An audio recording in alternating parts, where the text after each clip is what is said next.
Have you ever heard of men's issues? Probably not. They're often covered up by strong forces like male chivalry. How can you have issues if you're busy sacrificing for others? Then there's misandry, which devalues men and sees them as disposable. Then there's the rigid, ancient, unchanged male sex role, provide and protect. When you provide and protect others, who's providing and protecting for you? But on top of all these is a healthy dose of political correctness, which allows a focus on women's vulnerabilities but censors men's. Let's blow this stuff and get a good look at some men's issues.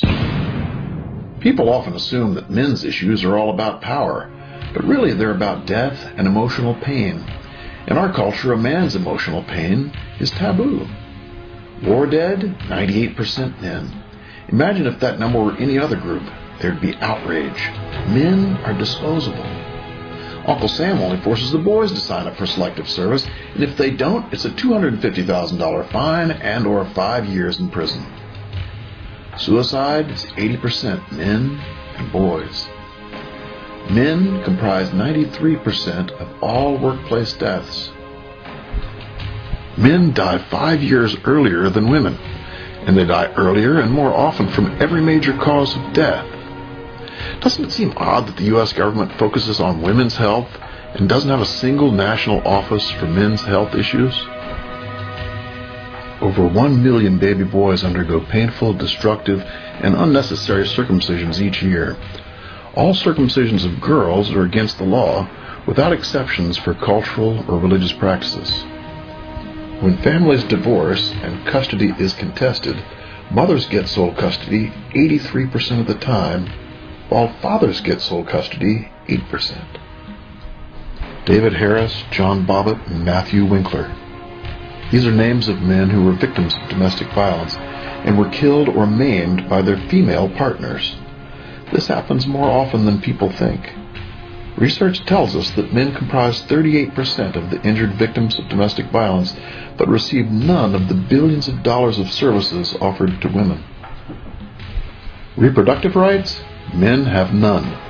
Her body, her choice. His wallet, her choice. Men are all too often put in the agonizing position of wanting the child, but having to stand by helplessly as the child is aborted. He has no rights.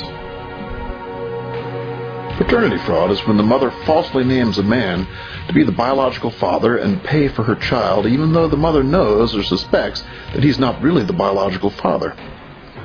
So we have a biological mother, a baby, and a duped dad. The real father?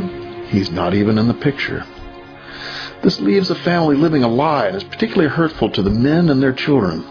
Studies have shown that of those using DNA to check for paternity, about 30% turn out to be duped dads. That's a lot of lies. Male bashing. It's everywhere you look.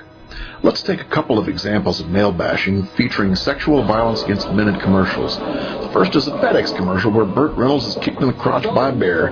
It's meant to be funny, and in some ways it is. However, just imagine that the person being kicked was a woman. Would it still be as funny? The next is Justin Timberlake, who takes repeated blows to the crotch while being run into a mailbox. Would it have been funny if Justin had been a female? Probably not. Sexual violence against women is a crime. Sexual violence against men is funny. Men are expendable and women are to be protected. False accusations. Research shows us that over 40% of accusations of rape are false. Yet we do very little to protect our young men from false imprisonment. The majority of those freed by the Innocence Project after being wrongly imprisoned had been accused of rape. Sentencing disparity. Gender is the most significant biasing factor in determining whether or not someone will be criminally charged, prosecuted, indicted, and sentenced, as well as determining the severity of the sentence. Research shows us that female criminals get lighter sentences than men.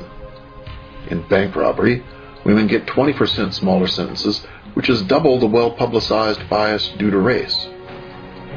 Our culture tends to see males who have committed crimes as evil and in need of punishment. We tend to see women as incapable of evil and will search for excuses for females who have committed crimes. Often the excuses have to do with mental illness and or having been abused as a child. Let's summarize the men's issues we've touched on so far.